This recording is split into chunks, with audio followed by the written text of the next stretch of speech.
Commencing countdown. 3, 2, 1. This is the Contracting Experience, connecting government contracting professionals to the world around them through conversations with acquisition influencers, insights into evolving hot topics, and sharing lessons learned from the field.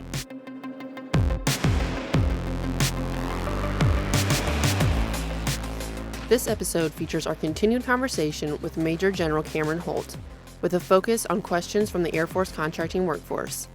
General Holt candidly addresses questions on retention of the workforce, con IT and information technology instability, contracting officer authorities, use of the government purchase card, and bringing Air Force business professionals up to the level of industry in utilizing software. I hope you enjoyed General Holt's direct and honest approach to addressing issues that impact the contracting workforce every day.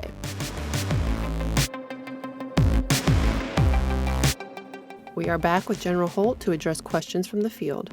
What are some retention initiatives Air Force contracting is looking at to not only retain newly trained contract negotiators, but also more experienced PCOs and supervisors? There is no doubt about it. Air Force contracting is getting competitive again. And we're getting competitive again rapidly for our talent. That little story I told you about my conversation with the vice chief, I showed him, as one of the examples, I showed him a chart. And it showed the number of GS 14 and 15 equivalents in Air Force contracting as a percentage of our total workforce, compared to every other federal agency and other military service. And I showed him we were dead last. And then I showed him information on that same chart about our education level. And we were first by a long margin. Mm-hmm. And so the truth is we have the most capable workforce in contracting out there, and we're the lowest paid. As part of mission-focused business leadership in Line of Effort 1, we're going to be doing a review, an assessment across Air Force contracting in terms of the grade structures, to make sure that we have it right. Now, we're going to be very cautious about that because I'm not going to just ask taxpayers to pay more money when that is not required. Mm-hmm. But we are going to get competitive again.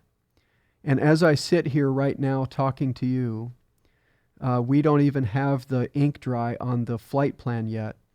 And we have already successfully upgraded over 300 positions across Air Force contracting. And we have in excess of 600 additional positions pending upgrade with the Air Force Personnel Center right now. So we are getting great support from the A1 community to get after this. And of course, the Vice Chief is behind us as well. And so we are getting after that in a real way. Now, it's not just about compensation. It's also about a few other things. One is respecting our people enough to tell them why. And I know I've talked a lot about this because it's meaningful to me. But as I go out around Air Force contracting, I am sharing with them a classified briefing before I even share with them what we're doing in mission-focused business leadership. I'm sharing with them a classified briefing that I had generated just for Air Force contracting. And we opened up our first ever Air Force Contracting Board of Directors with this classified threat briefing in December of 18. And that's what set the tone for mission-focused business leadership. That's what set the tone for the flight plan.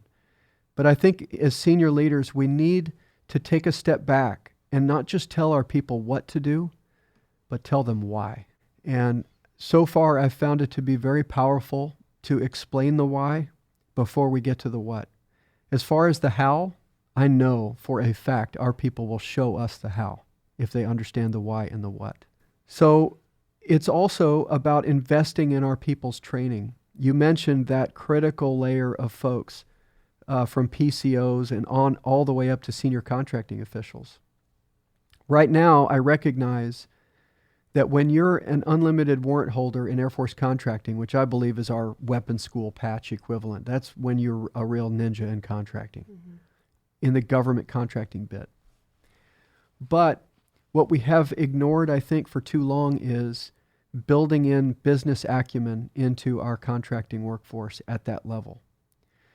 And so from the time that somebody is an unlimited warrant holder to the time that they're a senior contracting official with $1 billion worth of decision-making authority for the Air Force in business transactions, what training do we offer them?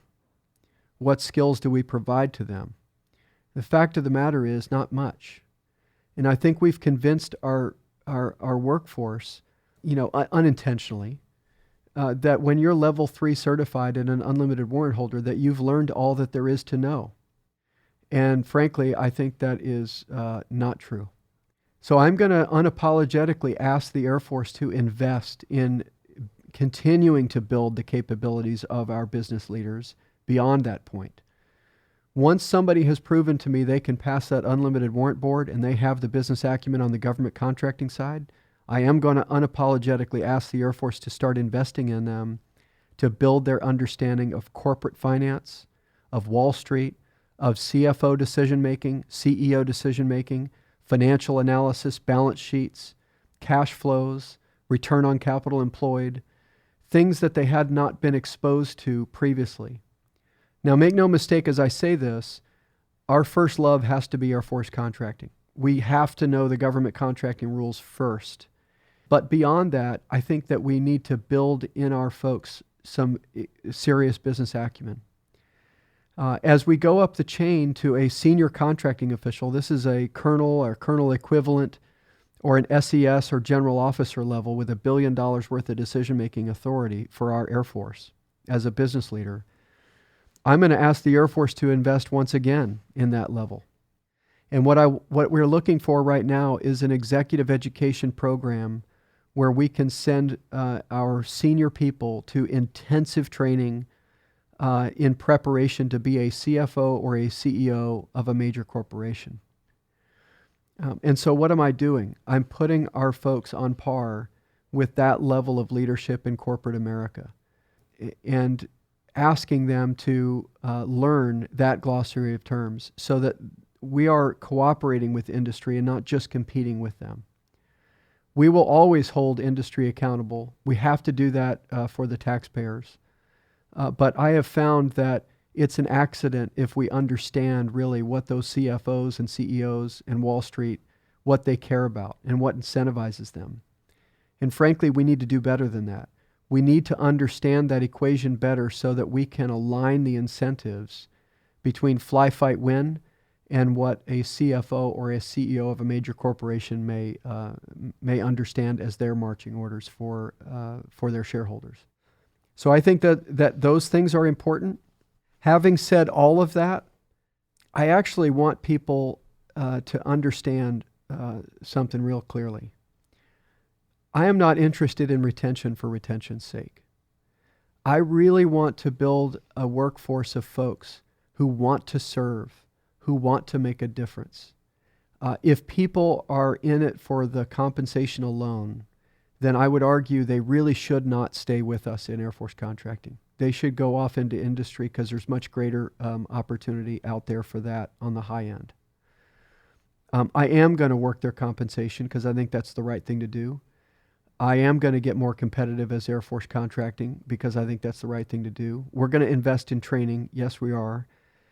But truthfully, if I lose folks out of the Air Force who just don't see that sense of service or don't see that the mission of the Air Force is really why they come to work every day, then that's okay with me. It really is. Because I want to build a team that part of it matters. They want to serve and they want to win. Mm-hmm. I want folks that'll come alongside me and say, yep, it's about my kids too. Let's get after it. That's the folks that I want to retain. So we will put a full court press on in every respect. But again, retention, not for retention's sake. So last month you came out with your third fireside chat, and that was on some of the latency with ConIT. So what are some actions being taken to alleviate the ConIT instability? Yeah, so thanks for the question. I'm obviously getting that question as I go around the Air Force, and I'm getting ready to put out a new fireside chat to update everybody in that way as well. As I said in the fireside chat, I did have a sit down with the folks in Fort Collins, Colorado on 8 January. before I get to any of the details, let me just say this. I know for an absolute fact that this is draining our will to live. I get it. I do. I have seen it myself. I've tried to log in myself. As I said in the fireside chat, it was completely unusable when I saw it, and that caused me great alarm on behalf of our folks. I will tell you, since that I sent that fireside chat out there, there has been an extraordinary response from all parties involved. What I saw when I sat down with the team out there at Fort Collins was there was 22 individuals sitting in the room and another 10 on the phone. There were people from the U.S. Department of Agriculture coding team. There were people there from Appian, very, very skilled, high-priced engineers that were there from Appian at no cost to the government. There were people from the program office, starting with the SES PEO himself, Rich Aldrich, was in the room, and his team was in the room and on the phone. Our SAF AQCI team were there and engaged. And so what I would tell everybody is there is an appropriate level of attention being paid to this. However, I am not satisfied that we are through the woods yet. Between the time that I did that fireside chat and the meeting at Fort Collins, there was a lot of effort. There were 9 patches in that period of time, all driven towards trying to improve that latency issue. Some of them did improve the latency issue, some of them did not. Since I've left Fort Collins and come back here, there have been an additional 2 patches that have been released in that endeavor. And another couple of things have taken place as well. One of the biggest differences that I think is ahead for us is that the coding team is now actually going to go to operational contracting squadrons and sit with the squadron as they actually try to use the system. When they saw the coding or the system performance in their laboratory environment, it was not indicative of what it was looking like on the other end. And so what we're doing is we're chopping out the middleman and we're sending the contractors right to the source. That is already yielding some benefits. Mm-hmm. So the 460th contracting flight, thank you very much. I threw them under the bus at Buckley. And they are really helping by allowing the developers into their spaces every day to get after this. That's also happening at AFDW while we speak. And so I think that's a big piece of it.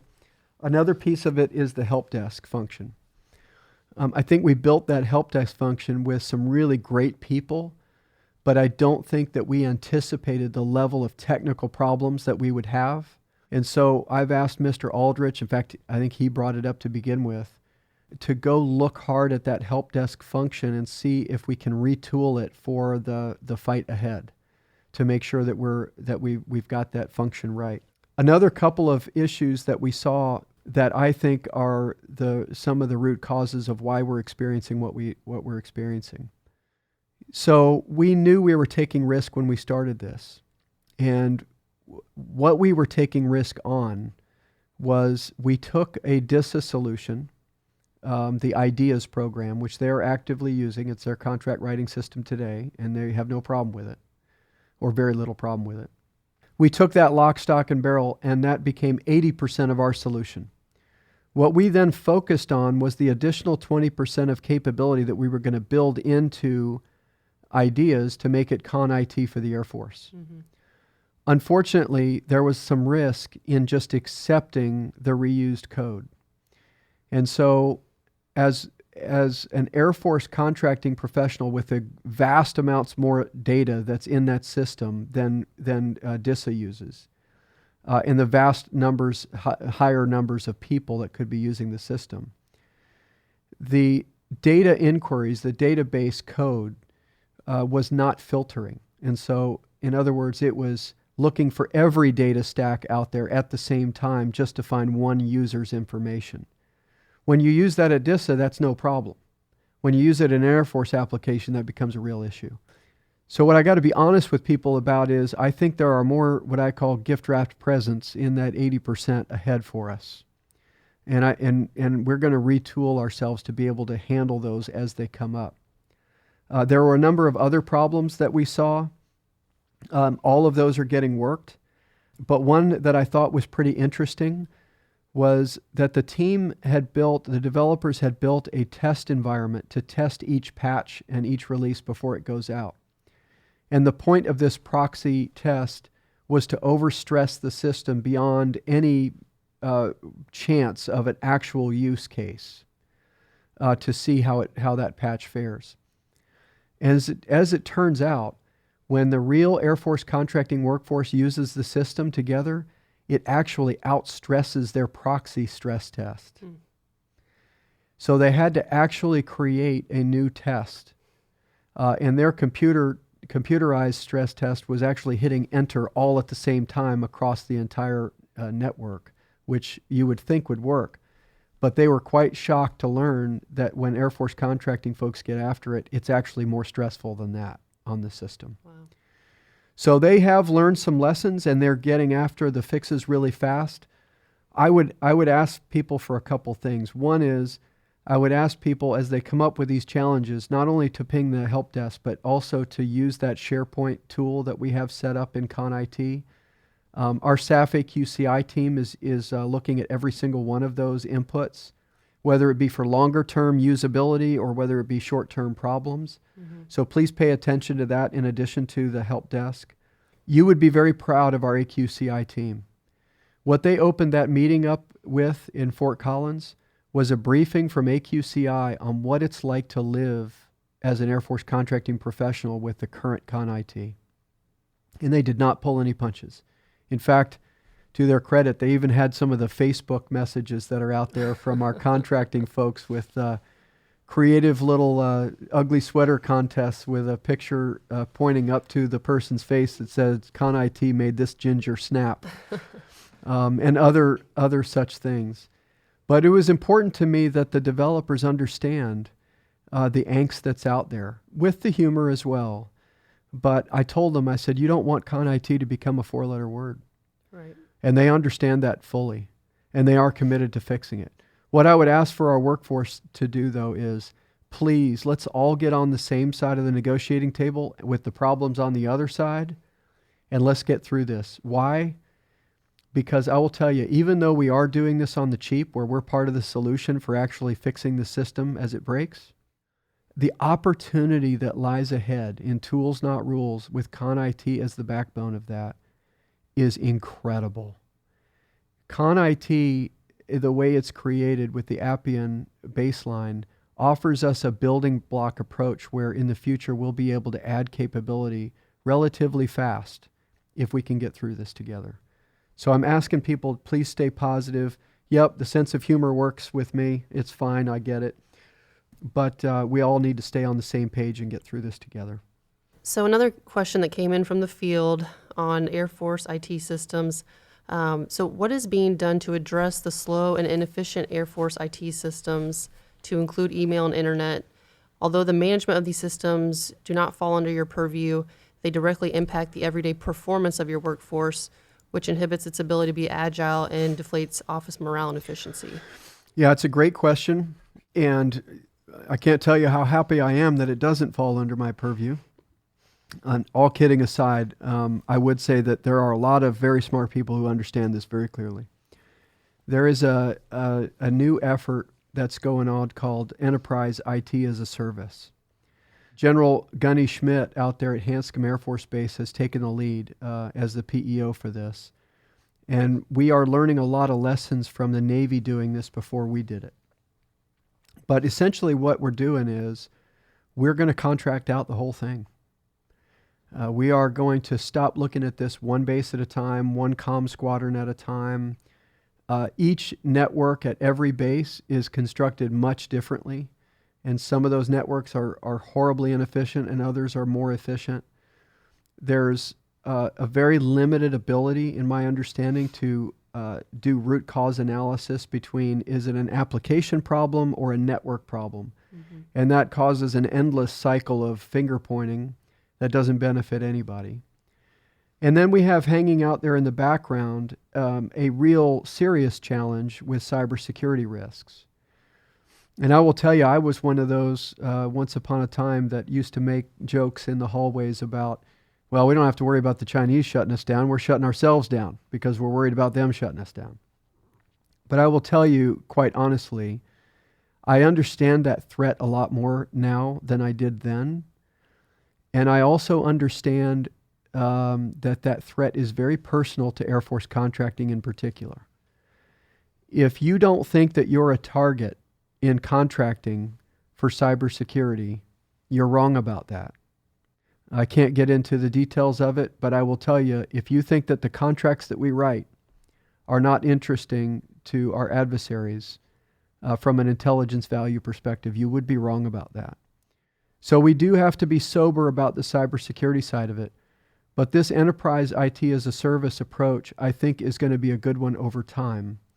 When the Navy did that initially and contracted out all their IT, so imagine the Air Force not buying computers anymore, not buying networks anymore, but buying the whole thing in a performance-based manner. That's what we're after. When the Navy did this initially, it was a horrible setback for them. And they learned an awful lot of lessons from it. And so we are cooperating with, or Gunny's folks are cooperating with the Navy and really understanding the lessons that they went through so that we can maybe take a better crack at this. One real kudos I got to give to General Schmidt and his team out there at Hanscom, which includes our own contracting folks. It was April, May of last year, and this idea of enterprise IT as a service was really born out of Air Force Space Command in the Intel shop there. And very rapidly, it went from a PowerPoint chart to General Schmidt's team. And from April and May to the end of the fiscal year in FY18, they now have an awarded, past tense, an awarded other transaction agreement to start getting after enterprise IT as a service. The other key development just happened recently is that Air Force A6 has taken on the role as the permanent IT category manager for the Air Force. And that's really important because that will fully integrate that role in with the IT governance structure, the enterprise IT governance structure that A6 and the CIO already run. So I see the wagons coming together. I see solutions on the horizon. But with any new approach to a problem, there's going to be challenges. But a side benefit of this is a great number of our comm troops will be able to be repurposed to cybersecurity, both offense and defense, instead of worrying about the business aspects of what we do in IT. So I'm with the field on this. Right. It's very painful. Go find the workarounds that you can find, but I think in the longer term, help is on the way. So the TINA threshold has been raised from $750,000 to $2 million. Is there any plan to change the clearance thresholds or policy or legal review requirements to be proportional with this change? Yeah, so to be honest, I really think this is the wrong question, and I'll explain what I mean. So in my opinion, pushing authority down and moving faster with judgments made at lower levels in Air Force contracting, I don't think it's a choice. I really don't think it's a choice at all. I think we have to do it. And that's really why it's so central to what I'm leading in mission-focused business leadership. But I don't think it has anything to do with the Truth in Negotiations Act. When I heard your question, I was actually interested. I didn't even know that. I didn't know that the CO clearance threshold was somehow a percentage of the Truth in Negotiations Act. Well, it's not necessarily. That was just an example that the person who posed the question said that. Yeah, I get it. I do. I get it. But that person who posed the question is trying to give me information that would cause me to think, well, sure, it's out of date. We need to update it with the Truth in Negotiations Act. I don't see that the authority level has anything to do with that. In fact, why would we stop there? Why would we not increase the authority to eclipse the Truth in Negotiations Act? So you see my point. Now, so I will tell you, the big question in my mind is not whether we'll increase the authorities at lower levels. We have to do that. I just don't think that's in question. Mm-hmm. In fact, at my level, we already have done that. And I'll explain that in a second. The bigger question for me really is, are our young people ready for the responsibility that comes with that authority? Because it's not just about going fast. Yes, going fast is a byproduct of that. Mm-hmm. But we really need to still make high-quality business decisions at every level of the Air Force. And so I wonder sometimes when I get asked these kinds of questions, do people understand not just the authority I'm giving them, but the full weight of the responsibility that carries for them to actually go be an expert, and actually, if they have a question in their mind about the decision they're about to make, to go get help. And as a business leader, go find advisors of your own to make sure that you're making the right business decision. Right. I'm wondering if we can't get together as Air Force contracting professionals across geographic lines, across organizational lines, to advise each other again, to have conversations about good contracting practice and what the best business choices are. Not just to get through the latest peer review or the latest decision maker, because that, I promise you, is about to be gone. The question is, are we making the right judgment call for the mission, because that's why we exist, and for the taxpayer as well? And that's the bigger question in my mind. I will tell you, though, I'm committed to leading from the front. I have already delegated my own authority down. I've increased each of the senior contracting officials' authority level to $1 billion, non-competitive as well as competitive. I've asked them to operate as entrepreneurs in their own right. I have flattened the contractual flow of authority and taken 2 layers out. We haven't made the change to the AFARs yet, but what you will see is all of that part 1, what I call gobbledygook about there's HCA and then SCO and SICOs and then SICO-like authority and then directors of contracting who are not SICO-like. I can't explain it. I can't explain it to anybody who asks me. And you need a PhD to even understand what authority you have. We're taking that out and we are reducing it.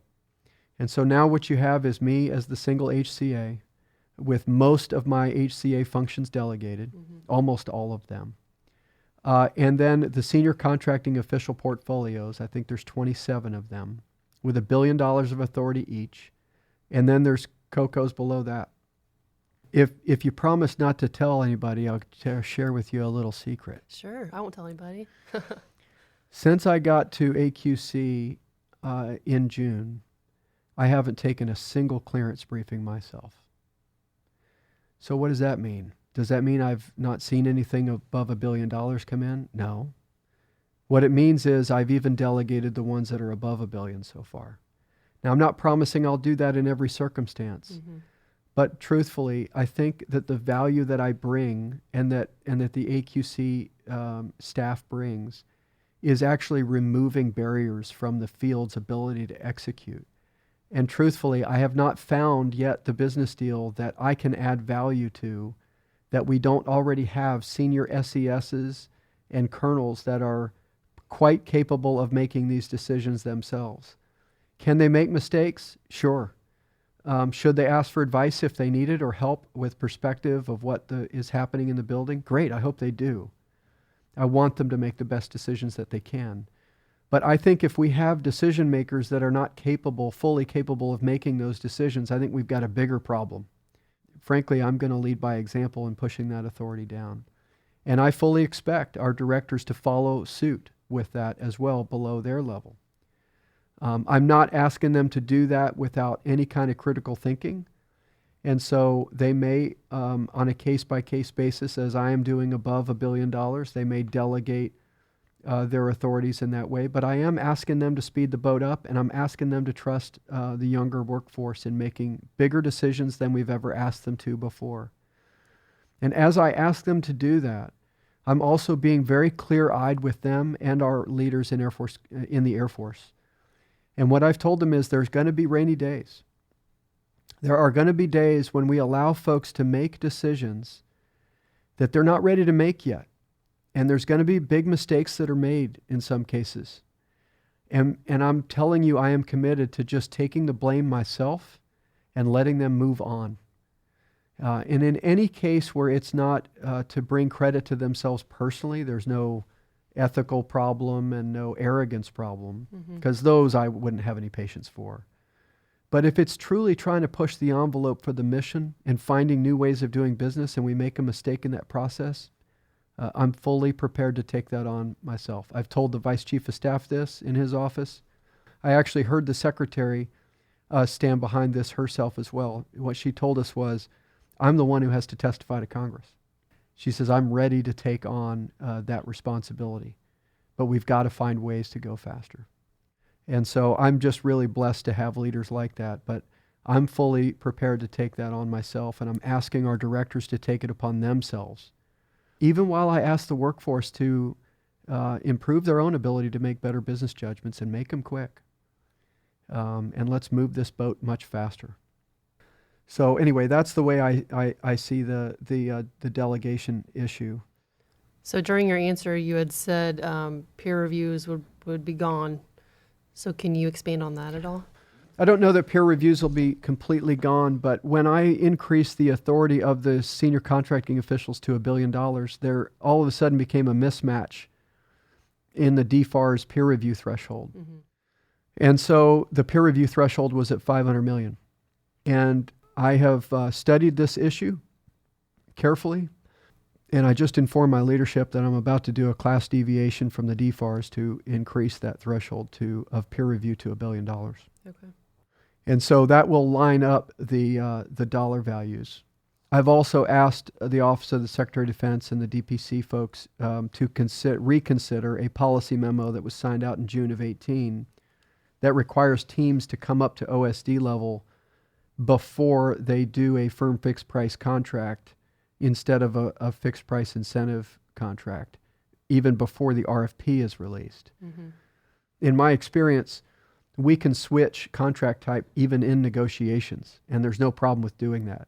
So I don't see that adds a lot of value. So I'm looking for opportunities to remove barriers, to remove rocks from the rucksack.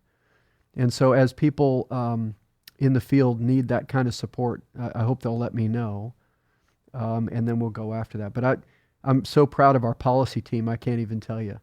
They are every day looking for those opportunities to make it easier for our contracting folks. There seems to be an interest in increasing the use of the government purchase card, and when we spoke earlier, you mentioned Dr. Roper stopped you in the hallway to talk about the possibility of doing a contract in a day. How do you see the use of government purchase card being expanded in the future? He said, can we pay somebody in a day? Can we do a contract in a day and pay him right then? And my answer to him was, sure, we can do that. And he was floored by my how fast I answered that question. And so the team went back and came up with a methodology that is now the core of what will become Air Force Pitch Day here in March. And the Secretary of the Air Force actually put this in her AFA speech, and she's very excited about it as well. I didn't know she was going to do that. But I was in the room when she gave that speech, and I was grinning from ear to ear. And when she said that Air Force contracting is about to do a one-page contract and pay in a day, there was a audible gasp in the ballroom, a positive gasp. But the fact of the matter is we can do anything. And so will we comply with all of the rules? Absolutely we will. But what you're going to see there in March is going to be a very interesting use of a government purchase card that gets us around the barriers to entry into the defense market and makes for much better cash flow for a startup. But imagine like a Shark Tank atmosphere where the best minds out there that may be non-traditional industry players are responding to their ideas for their companies to get after some of the problems we see. And you imagine the evaluators giving the results to the Air Force contracting officer seated at the table there, and then that Air Force contracting officer swiping a GPC card and having them sign a single-page contract. That's what's about to happen in March. Yep, that's awesome. We created that process, again, not just for a cool kids demonstration. That process right now is connected to SIBRs in the pitch day. But you can now disconnect that process from a SBIRS 1 and reconnect it to Commercial Solutions opening, for example, and use 3400 money against it. So we're gonna build out that way of using the GPC card and then get that tool set back to the main body of our workforce. So that becomes another tool in our toolkit to help commanders access the most innovative minds out there. So that's another one I'm excited about. Mm-hmm. We also have a pilot. A lot of people know about this, but some people don't, with the GPC card and Amazon Business. Amazon Business started out with us in this pilot with 6 bases. I think we're up to 15 bases now, where they have built an Amazon platform uniquely for the GPC card and for the Air Force. And there's some fantastic things coming out of that. And the data that we're getting off of that on the back end is really unparalleled for us to plow that back into category management and enterprise sourcing type of business intelligence in a way that we haven't been able to do that before in GPC card spend. It's not so important that we use Amazon Business. I should say that.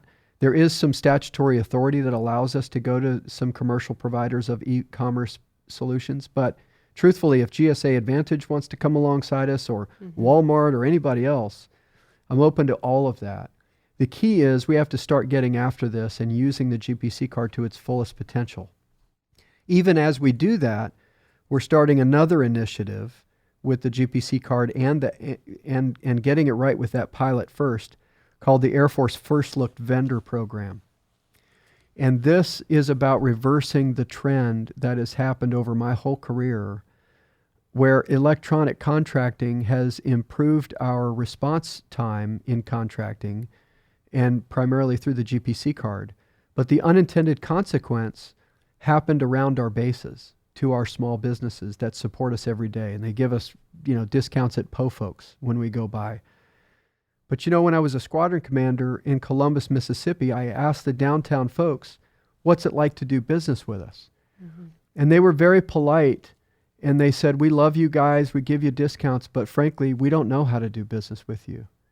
We can't get on base anymore after 9/11.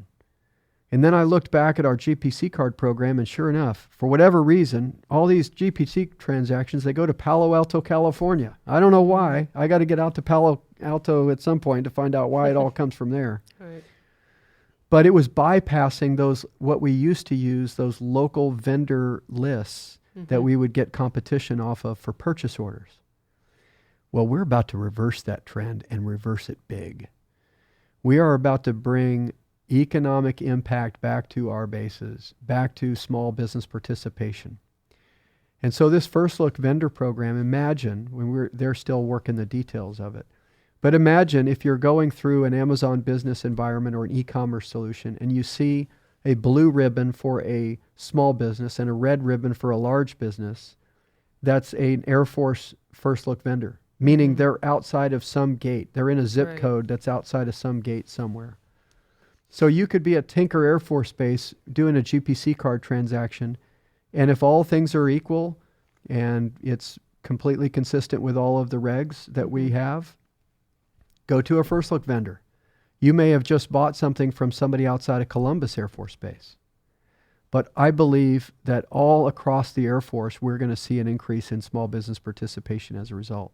We're already gotten huge increases in small business revenues as a result of our approach to category management that fully incorporates small business into it. Mm-hmm. In fact, the only time I've been asked to explain to Congress what we're doing there is when a large business was concerned that we're setting too much aside for small business. Right. So I am really excited to use the GPC card in different ways, looking at how do we get it to contracting officers for their use, and then again to drive rapid cash flows to encourage a whole new group of industry players to do business with us. So the last question from the field that we have today is the level of business apps and software utilized by industry is above and beyond what the Air Force uses.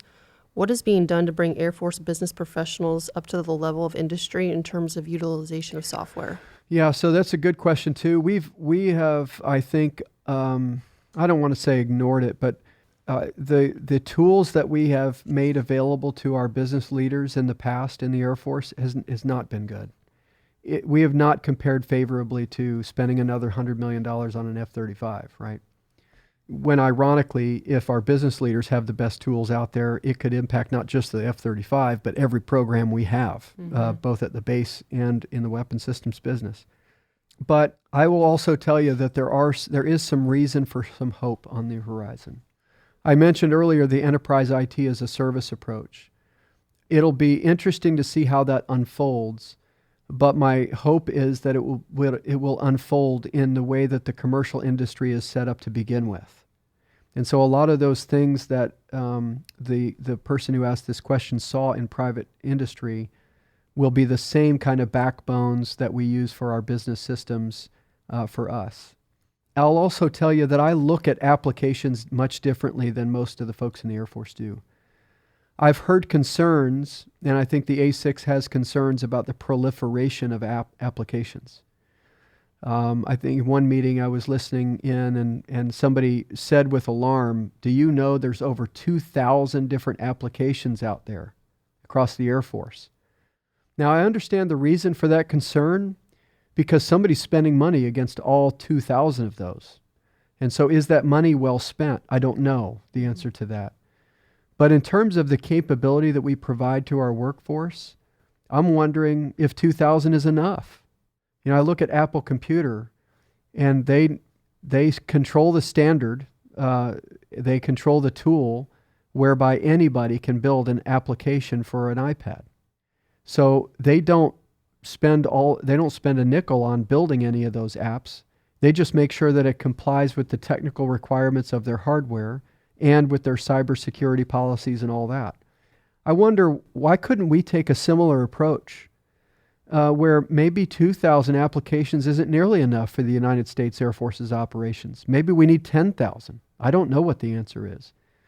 But I would like to think differently about that. If I bring this back to Air Force contracting and our mission-focused business leadership flight plan, in line of effort 2, tools not rules, we're actually going to be taking an intentional look at this to say, what are all the tools that are available to our contracting workforce today? How can we make available all the ones that make sense to everybody? And then develop for ourselves a roadmap of how we can move to the right combination of utility, in other words, the number of applications and software that we have available for folks, and cybersecurity risk and also value. And I think we can meet all of those things and provide better capabilities to our folks. The example I'll end with is a stark reminder of this, and it's a great story, and I tell it to everybody in the federal government when I talk about the Air Force's innovation of category management, the way the private sector implemented it. We had to find a way to do business intelligence much more rapidly for us to be able to convince the Air Force to implement category management when I was at FICA. And so we had this mountain of spend chart where we actually had on the chart, we have to find a way to accelerate our ability to find the gold veins in that mountain. Because it was $114 billion over a 5-year period of time. You can't evaluate all of that at once. There's just not enough people to do it. And this young Staff Sergeant Justin Keeney, he used to be a network administrator, but he decided to serve his country. He joined the Air Force. In our infinite wisdom, we put him in contracting. He didn't love contracting, but he learned it. And by the time he came to FICA, he was doing contracting, and when we found out his skill set, we were like, okay, you're not doing contracting anymore. And what we asked Justin to do is, hey, go buy any kind of COTS licenses or COTS solutions that you can find or want, and see if you can't cobble together a better business intelligence capability than the one we have. And I will tell you, in 1 week's time, that kid was working till 2 a.m. every night. He loved it. And he came back with the draft version of what is now the Air Force Business Intelligence tool. And $80,000 later and 9 months later, we have the most capable business intelligence tool across the Department of Defense, period. And we're coming up with new uses for it every day, both in peacetime and wartime contracting. And so there's an example of where we are only limited by our imagination. But that tools not rules team, I want to be an intentional approach to bring all those good ideas out of the woodwork and get them in front of folks who can actually put money and time against them so that we can get the best tools out to our folks possible. Well, I want to thank you for being on the podcast today. I'm really excited for the workforce to hear this conversation. So thank you for your time, sir. Absolutely. I love us. I love Air Force contracting. I love what we do. I love what we do for the mission. And I'm really convinced that we're headed the right direction and that we can be a game changer for Fly Fight Win in this coming era of great power competition. So thank you very much. If you have suggestions for topics or people to interview or feedback on the podcast, you can submit those at thecontractingexperience@gmail.com. I want to thank you all for listening to the Contracting Experience podcast. Until next time, keep connecting to the world around you.